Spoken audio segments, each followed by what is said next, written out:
What if I told you that an entire country was controlled, not by guns, not by war, but by one single strategy?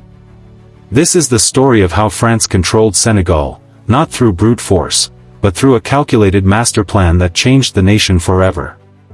Don't forget to hit that like button and subscribe, because today, we're diving deep into a forgotten piece of African history.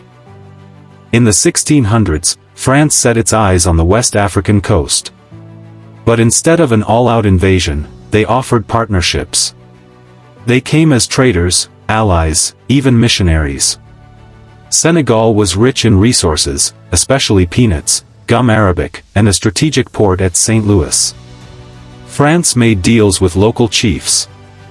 They traded goods, but slipped in influence.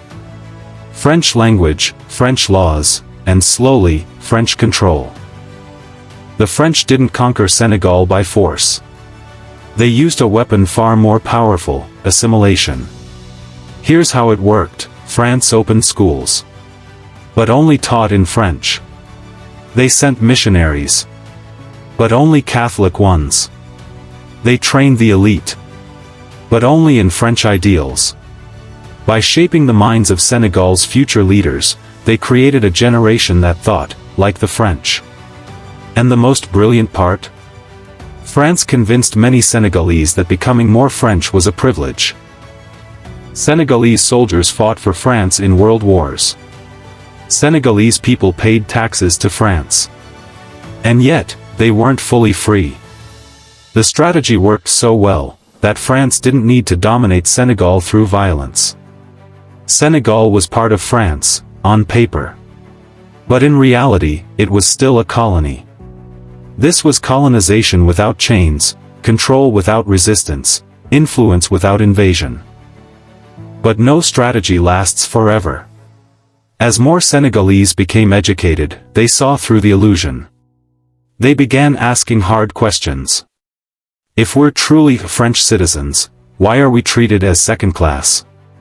By 1960, the strategy unraveled, and Senegal, led by Léopold Sédar Senghor, finally gained independence. The irony?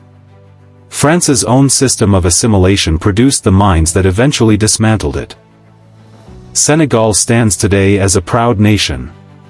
But the legacy of French control, through education, religion, and culture, still lingers. This wasn't just colonization, it was transformation. And the strategy? Still used today, just with different names and faces. If you learned something new today, hit like, drop a comment telling us which part surprised you most, and share this video with someone who needs to understand the power of ideas over armies. Subscribe for more untold African stories that challenge the narrative.